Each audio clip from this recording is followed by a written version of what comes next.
Hi friends, this is RP.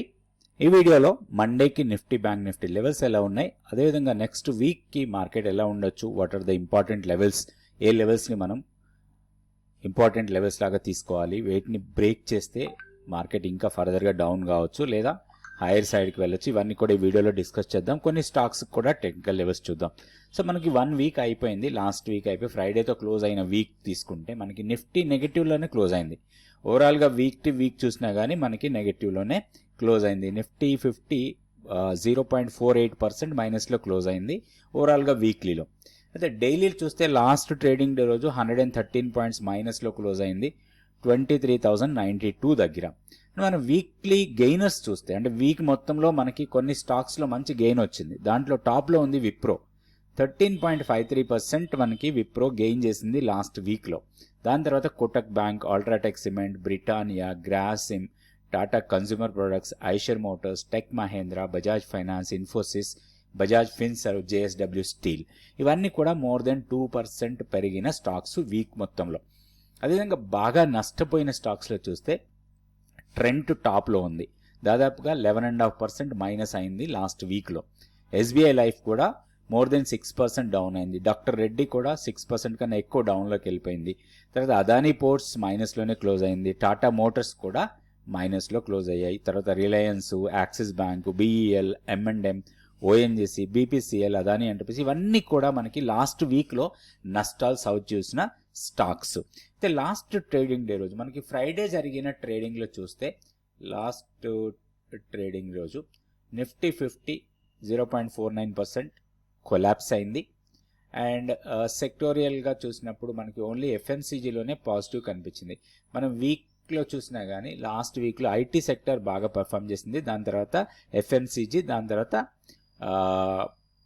IT, FMCG, Nifty, private bank కొంతవరకు పాజిటివ్గా close అయిన sectors. And last trading రోజు చూసుకుంటే మాత్రం నిఫ్టీ 50 మైనస్లో క్లోజ్ అయింది. అండ్ సెక్టోరియల్గా ఎఫ్ఎంసీజీ అండ్ ఐటీ, ఇవి రెండే లాస్ట్ 1 వీక్ నుంచి కూడా ఈ రెండు సెక్టార్సే మనకి కొంచెం పాజిటివ్ పర్ఫార్మర్గా ఉన్నాయి. మిగిలిన సెక్టార్స్ అన్ని కూడా నెగిటివ్లోనే క్లోజ్ అయ్యాయి. అయితే లాస్ట్ ట్రేడింగ్ డే రోజు చూస్తే మనకి Hindustan Unilever, Britannia, Eicher Motors, తర్వాత గ్రాసిమ్, టాటా కన్స్యూమర్, విప్రో, ఇవన్నీ, ఐసిఐసిఐ బ్యాంక్, టెక్ మహీంద్ర, ఇవన్నీ కూడా కొంత పాజిటివ్గా క్లోజ్ అయ్యాయి. నెగిటివ్గా క్లోజ్ అయిన దాంట్లో టాప్లో ఉంది డాక్టర్ రెడ్డి ల్యాబ్, 5% కన్నా ఎక్కువనే డౌన్ అయింది. ట్రెండ్ 4% డౌన్ అయింది. M&M కూడా దాదాపుగా 3% వరకు డౌన్ అయింది. తర్వాత Adani Enterprises, BPCL, Cipla, Apollo Hospital, ONGC, Tata Motors, IndusInd Bank, ఇవన్నీ కూడా నెగిటివ్గా క్లోజ్ అయ్యాయి. మోస్ట్ ఆఫ్ ద స్టాక్స్ నెగిటివ్లో క్లోజ్ అయ్యాయి. అయితే లాస్ట్ ట్రేడింగ్ రోజు ఫ్రైడే రోజు మనం చూసిన ట్రేడింగ్లో మ్యాక్సిమం మనకి వొలటాలిటీ చాలా ఎక్కువ కనిపించింది. మనం ఒక్కసారి చార్ట్ చూద్దాం. సో ఇది daily candle stick chart. So కొంచెం టైం ఫ్రేమ్ మార్చి చూద్దాం. నేను జస్ట్ 5 minutes క్యాండిల్ తీసుకుంటున్నా. సో లాస్ట్ ట్రేడింగ్ డే రోజు, ఇది ఫ్రైడే జరిగిన ట్రేడింగ్. మనకి ఇక్కడ చూస్తే ఇది ఓపెనింగ్ ఫ్లాట్గా ఓపెన్ అయింది. సో ఫస్ట్ 5 minutesలో ర్యాలీ తీసుకుంది, తర్వాత ఒక డ్రాప్, ఇక్కడి నుంచి రికవరీ స్టార్ట్ అయ్యి డే హై వరకు వెళ్ళింది 335 వరకు. మనం గత వీడియోస్లో కూడా మీరు చూస్తే 23,380 ఆర్ 23,350 ఆర్ 330, ఈ లెవెల్స్ ఏవైతే ఉన్నాయో ఇవి మనకి స్ట్రాంగ్ రెసిస్టెన్స్. మన గతంలో 23,319 వేసుకున్నాం, 320 అనుకోండి. సో అక్కడ ఎప్పుడైతే కొలాప్స్ స్టార్ట్ అయిందో ఇది మనకి షార్టింగ్ ఆపర్చునిటీ ఇంట్రాడేలో. ఇంట్రాడే ట్రేడ్ చేసేటప్పుడు కూడా మనకి కొన్ని లెవెల్స్ చాలా ఇంపార్టెంట్ లెవెల్స్ లాగా ఉంటాయి. సో ఆ లెవెల్స్ని బట్టి కూడా మనం ఇంట్రాడే ట్రేడింగ్ చేసుకోవచ్చు ఇండెక్స్లో. సో ఇక్కడ కొలాప్స్ అయిన తర్వాత మళ్ళీ ఇక్కడికి వచ్చింది, ఆల్మోస్ట్ ఈ లోని టచ్ చేసి కాస్త రికవరీ వచ్చింది కానీ సస్టైన్ కాలేదు, డే లోస్కి దగ్గరలో క్లోజ్ అయింది. సో ఓవరాల్గా మాత్రం వీక్నెస్సే కంటిన్యూ అయ్యే అవకాశాలు ఉన్నాయి నెక్స్ట్ వీక్ కూడా. కాకపోతే నెక్స్ట్ వీక్లో ఈ వొలటాలిటీ ఏదైతే ఉందో ఇంకా పెరిగే అవకాశం ఉంది. 2 reasons ఉన్నాయి వొలటాలిటీ పెరగటానికి. ఒకటి, మనకి మంత్లీ F&O ఎక్స్పైరీ ఉంది థర్స్డే రోజు, అండ్ నెక్స్ట్ వీకెండ్ సాటర్డే రోజు మనకి బడ్జెట్ ఉంది. సో వీటిని దృష్టిలో పెట్టుకుంటే వొలటాలిటీ చాలా ఎక్కువ ఉంటుంది. మనం కాషియస్గా ఉండాలి. హెవీ పొజిషన్స్ని క్యారీ చేయొద్దు, చాలా లైట్ పొజిషన్స్ ఉండాలి. ఎప్పటికప్పుడు ప్రాఫిట్ బుకింగ్ చేయాలి, స్ట్రిక్ట్గా స్టాప్ లాస్ పెట్టుకోవాలి. ఇప్పుడున్న లెవెల్స్ ప్రకారం మనం కీ లెవెల్ లాగా చాలా జాగ్రత్తగా చూసే లెవెల్ ఏంటంటే డౌన్ సైడ్ 23,000 30, దెన్ 22,970. ఈ రెండు లెవెల్స్ మనకి చాలా చాలా ఇంపార్టెంట్. అంటే ఒక 30 + 20 ఒక 50-60 పాయింట్స్ జోన్ అది. ఇన్ కేస్ 22,970 కన్నా కింద డే క్లోజ్ అయ్యి ఫర్దర్గా వీక్నెస్ ఉంటే మాత్రం 22,455 వరకు డౌన్ సైడ్కి రావచ్చు.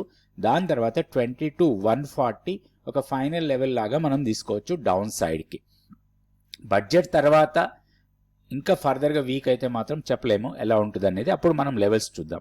కానీ బడ్జెట్ వరకు చూస్తే మనకి స్ట్రాంగ్ సపోర్ట్ పాయింట్స్ 22,450, 22,140 ఇవి మంచి స్ట్రాంగ్ పాయింట్స్ లాగా ఉంటాయి మన షార్ట్ని ప్రాఫిట్ కింద కన్వర్ట్ చేసుకోవడానికి.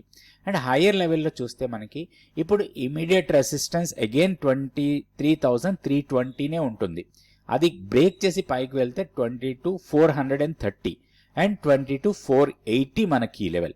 సో 22,430 అండ్ 22,480 జోన్ ఏదైతే ఉందో అది స్ట్రాంగ్ రెసిస్టెన్స్ జోన్. ఒకవేళ ఆ జోన్ని బ్రేక్ చేసి దానిపైన సస్టైనబుల్గా ఉంటే మాత్రం కొంత ర్యాలీ లాంటిది రావచ్చు, షార్ట్ కవరింగ్ ర్యాలీ అనుకోవచ్చు దాన్ని మనం. సో 23,980 వరకు వెళ్ళటానికి ఎక్కువ అవకాశాలు ఉన్నాయి. సో సింపుల్ రీజన్స్ ఏంటంటే 23,980కి చాలా సిగ్నిఫికెన్స్ ఉంది. మల్టిపుల్ మూవింగ్ యావరేజెస్ అక్కడే ఉన్నాయి. 50 ఉంది, 100 ఉంది, 200 ఉంది, అండ్ దాంతో పాటుగా మంత్లీ పివోట్ లెవెల్ ఉంది. సో ఇవన్నీ కూడా ఒక cluster of resistance levels.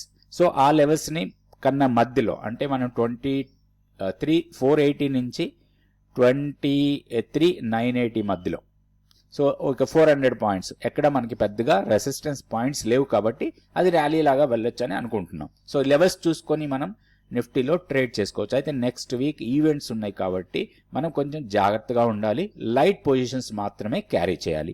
Next మనం బ్యాంక్ నిఫ్టీ లెవెల్స్ కూడా ఒకసారి చూద్దాం. ఇప్పుడు బ్యాంక్ నిఫ్టీ మనకి లాస్ట్ వీక్ మొత్తం చూస్తే లాస్ట్ వీక్లో దాదాపుగా 0.36% మైనస్ అయింది. అంటే నిఫ్టీతో కంపేర్ చేస్తే బ్యాంక్ నిఫ్టీ అంత మైనస్లోకి వెళ్ళలేదు వీక్ ఆన్ వీక్ బేసిస్లో.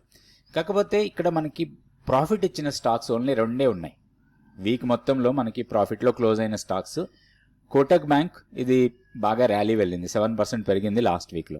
తర్వాత హెచ్డిఎఫ్సి బ్యాంక్ మైనర్ ప్రాఫిట్, ఇది 0.38%. సో మిగిలిన స్టాక్స్ అన్ని కూడా బేరిష్గానే ఉన్నాయి. అయితే ఒకటి మనకి లాస్ట్ ట్రేడింగ్ డే రోజు చూస్తే బ్యాంక్ నిఫ్టీ 0.46% మైనస్లో క్లోజ్ అయింది. ఇందులో కోటక్ బ్యాంక్లో కొంత ప్రాఫిట్ బుకింగ్ జరిగింది, హెచ్డిఎఫ్సి బ్యాంక్లో కూడా ప్రాఫిట్ బుకింగ్ జరిగింది హైయర్ లెవెల్లో. సో ఇవి రెండు మైనస్లోనే క్లోజ్ అయ్యాయి. ఓన్లీ ఏయూ బ్యాంక్ ఒకటి పాజిటివ్గా క్లోజ్ అయింది. తర్వాత ఐసిఐసిఐ బ్యాంక్ నామినల్ పాజిటివ్ అనుకోవచ్చు. సో ఓవరాల్గా బ్యాంక్ నిఫ్టీ కూడా వీక్గానే ఉంది మనకి, వీక్ ఆన్ వీక్ చూసినా కానీ లాస్ట్ ట్రేడింగ్ డే చూసినా కానీ. ఒకసారి మనం చార్ట్ కూడా చూద్దాం. ఇది bank Nifty daily candle stick chart. ఇక్కడ చూస్తే మనకి రేంజ్ బౌండే ఉంది. లాస్ట్ కపుల్ ఆఫ్ డేస్ నుంచి కూడా ఒక పెద్ద రేంజ్లోనే ట్రేడ్ అవుతా ఉంది, మనం గతంలో కూడా అనుకున్నాం. సో ఇప్పుడు మనం గమనించాల్సిన లెవెల్ 48,030 ఆర్ 35, ఓ 10-15 points plus or minus. So ఈ లెవెల్ బ్రేక్ అయితే మాత్రం షార్ప్ ఫాల్ ఉండొచ్చు దీంట్లో. నెక్స్ట్ మనకి 47,500, తర్వాత 47,120 ఇవి రెండు సపోర్ట్ పాయింట్స్ మనకి డౌన్ సైడ్. అయితే ఓవరాల్గా నెగటివ్ బాయస్తోనే ట్రేడ్ చేయొచ్చు. మన కీ లెవెల్ చాలా దూరంలో ఉంది, 49,670 మన కీ లెవెల్. దీనికన్నా పైకి వచ్చి పైన డే క్లోజ్ అయితే మాత్రం హయ్యర్ లెవెల్కి వెళ్ళొచ్చు. అప్పుడు మనకి 200 DMAని టెస్ట్ చేయొచ్చు, అది 50,800 ఆ లెవెల్స్ దగ్గర ఉంది. సో ఇన్ కేస్ ఇది బ్రేక్ చేస్తే మాత్రం ఇక్కడి నుంచి 1000 పాయింట్స్ ర్యాలీ మనం ఎక్స్పెక్ట్ చేయొచ్చు, మధ్యలో పెద్దగా రెసిస్టెన్స్ పాయింట్స్ లేవు కాబట్టి. డౌన్ సైడ్ మాత్రం సాంగ్ సపోర్ట్ 47,500, 47,125. సో ఈ లెవెల్స్ దృష్టిలో పెట్టుకొని మనం బ్యాంక్ నిఫ్టీలో కూడా ఒక నెగటివ్ బాయస్తోనే ట్రేడ్ చేయొచ్చు. అయితే వోలటాలిటీని కొంచెం జాగ్రత్తగా చూసుకోవాలి. ఇప్పుడు స్టాక్ ఫ్యూచర్స్ యాక్టివిటీ చూస్తే ఎస్బీఐ కార్డ్లో ఓపెన్ ఇంట్రెస్ట్ బాగా పెరిగింది, ప్రైస్ కూడా పెరిగింది, కొంత లాంగ్స్ బిల్డ్ అవుతున్నాయి. ఎస్బీఐ కార్డ్ ఒకటి, Mphasis, IndiGo, Britannia, Lodha, Nestle, Colpal, Wipro, Tata Power, తర్వాత Tech Mahindra, TCS and Tata Consumer Products, వీటన్నిటిలో కూడా కొంత లాంగ్స్ బిల్డ్ అవుతూ ఉన్నాయి. ఎందుకంటే ప్రైస్ పెరుగుతుంది, దాంతోపాటు ఓపెన్ ఇంట్రెస్ట్ పెరుగుతుంది. వీటిలో కొంచెం మనం పాజిటివ్ బాయస్తోని ట్రేడ్ చేసుకోవచ్చు. నిన్న యాక్సిడెంట్ ఆఫ్ ద స్టాక్ అనుకోవచ్చు, సైంట్ దాదాపుగా 23% పెరిగి ఓపెన్ ఇంట్రెస్ట్ 124% పెరిగిన స్టాకు. దీంట్లో హ్యూజ్ షార్ట్ బిల్డ్ అయింది నిన్న అనుకోవచ్చు మనం. సో దాంతోపాటు కేపీఐటీ టెక్నాలజీస్, పాలీక్యాబ్, గ్లెన్మార్క్, తర్వాత ప్రెస్టేజ్, పేటిఎం, వీటన్నిటిలో కూడా ప్రైస్ తగ్గుతా ఓపెన్ ఇంట్రెస్ట్ పెరుగుతూ ఉంది. సో నిన్న యాక్సిడెంట్ అయిన స్టాక్ ఏదంటే సైంట్. ఈ సైంట్కి మనం టెక్నికల్ లెవెల్స్ చూద్దాం. కొంచెం మనం లాంగ్ టర్మ్ విజన్ ఉండి ఎప్పుడైనా ఒక స్టాక్ భారీగా పడిపోతే లోయర్ లెవెల్లో మనకి ఒక మంచి అక్యుములేషన్ పాయింట్ దొరుకుతుంది. సో దానికోసం మనం సైంట్ని ఈరోజు టెక్నికల్ లెవెల్స్ చూసుకుందాం. దాంతోపాటుగా మీరు అడిగిన స్టాక్ కూడా ఒకటి తీసుకుందాం. పీజీఈఎల్ కూడా మీరు అడిగారు కామెంట్స్ రూపంలో, దానికి కూడా ఒకసారి టెక్నికల్ లెవెల్స్ చూద్దాం. సో దీంతో పాటుగా కొంత షార్ట్ కవరింగ్ అవుతున్న స్టాక్స్ చూస్తే Grasim, JSW Steel, Coforge, AU Bank, Dixon, Indian Hotel, Infosys, Laurus Lab, వీటిలో కొంత షార్ట్ కవరింగ్ జరుగుతూ ఉంది. స్టాక్స్ ఇట్లా షార్ట్ కవరింగ్ జరిగాయి, long unwinding, short buildup, long buildup, ఇట్లాంటి స్టాక్స్లో మనం ఆ మూమెంట్ని బట్టి ప్లాన్ చేసుకొని ట్రేడ్ చేసుకోవాలి. ఫస్ట్ మనం సైంట్కి ఒక్కసారి టెక్నికల్ చార్ట్ చూద్దాం, తర్వాత వేరే స్టాక్స్ కూడా కొన్ని స్టాక్స్కి టెక్నికల్ లెవెల్స్ చూసుకుందాం. ఈ స్టాక్ వచ్చి సైంట్లో 23% డౌన్ అయిన స్టాక్ ఇది. సో ఇప్పుడు మనం ఏం చేయొచ్చు ఈ స్టాక్లో? ఆల్రెడీ మన దగ్గర ఉంటే ఏం చేయలేము, ఎందుకంటే భారీ నష్టాల్లో ఉంటాం. సో మనం ఎక్కడ హైయర్ లెవెల్లో కొని ఉంటే మోర్ దెన్ 50% కూడా డౌన్ అయి ఉండొచ్చు, ఎందుకంటే పీక్లో చూస్తే మనకి ఇక్కడ అరౌండ్ 2300, 2400 నుంచి ఇప్పుడు 1300కి వచ్చింది. సో మ్యాక్సిమం లాస్లో ఉంటాం. కాబట్టి మనం స్టాక్ ఉన్నప్పుడు మనం ఏం చేయలేం. కాకపోతే దీంట్లో మనం అక్యుములేషన్ చేసుకోవాలి ఒక లాంగ్ టర్మ్ కోసం. Maybe 2 years, 3 years, 5 years time frame కోసం స్టాక్లో అక్యుములేట్ చేసుకోవాలంటే ఎక్కడ మనకి ఒక మంచి ఆపర్చునిటీ దొరుకుతుంది అనేది చూడాలి. సో ఇప్పుడు మనం ఈ స్టాక్ని కొంచెం లాంగ్ టర్మ్ చార్ట్ చూద్దాం. సో ఇది ఏమన్నా షార్ట్ టర్మ్ మనకి డైలీ క్యాండిల్స్టిక్స్, బట్ లాంగ్ టర్మ్ అన్నప్పుడు మనం మంత్లీ క్యాండిల్స్టిక్ చార్ట్ చూస్తాం. సో ఇక్కడ చూడండి, మంత్లీ క్యాండిల్స్టిక్ చార్ట్లో ప్రీవియస్గా ఒక స్ట్రాంగ్ ర్యాలీ, ఈ ర్యాలీ తర్వాత కొంత ప్రైస్ డిక్రీజ్ అవుతా ఉంది. ఇలాంటి టైంలో మనకి రీట్రేస్మెంట్ లెవెల్స్ చాలా యూజ్ అవుతాయి. ఇక్కడ నుంచి తీసుకుంటే ఇది సైంట్లో మనం రీట్రేస్మెంట్ లెవెల్స్ తీసుకుంటే ఇక్కడ చూడండి, ఈ డ్రాప్ తర్వాత ఇక్కడ చాలా కన్సాలిడేట్ అయింది. ఇది 38.2% రీట్రేస్మెంట్ లెవెల్. ఇక్కడ తర్వాత షార్ప్ ఫాల్ ఇప్పుడు మనకి ఆల్మోస్ట్ 61.8% కన్నా కింద క్లోజ్ అయింది. సో నెక్స్ట్ లెవెల్ వచ్చి మనకి 1078 దగ్గర ఉంది. కాకపోతే మనకి ఇక్కడ ఉన్న జోన్ ఏదైతే ఉందో, ఈ ప్రీవియస్గా స్వింగ్ హై ఉంది కదా, సో ఇది మనకి కొంత ఇంపార్టెంట్ లెవెల్ లాగానే తీసుకోవచ్చు. ఇప్పుడు ఈ స్టాక్ని కొంచెం మనం అబ్జర్వ్ చేయాలి. ఇమీడియట్ ఎంట్రీ తీసుకోకుండా ప్రైస్ ఎక్కడ మళ్ళీ మనకి రివర్సల్ సిగ్నల్ ఇస్తుంది. సో 1375 కన్నా పైన ఒక బులిష్ క్యాండిల్ ఫార్మేషన్ వస్తే మాత్రం దీంట్లో ఒక రివర్సల్ రావడానికి అవకాశం ఉంది. ఇట్లా రివర్సల్ వచ్చిన ప్రైస్ 1380 దగ్గర రెసిస్టెన్స్ ఫేస్ చేస్తుంది, 1580 దగ్గర రెసిస్టెన్స్ ఫేస్ చేస్తుంది. ఒక షార్ట్ టర్మ్ ట్రేడింగ్ కంటే ఇది ప్లాన్ చేసుకోవచ్చు. లేదా మనం లాంగ్ టర్మ్ హోల్డ్ చేయాలంటే కొంచెం కిందకు వచ్చిన తర్వాత అరౌండ్ 1200 ఆర్ 1170, 1070 ఈ జోన్ మొత్తం కొంచెం అక్యుములేట్ జోన్ లాగా మనం తీసుకోవచ్చు దీంట్లో ఒక లాంగ్ టర్మ్ వ్యూ ఉన్నప్పుడు.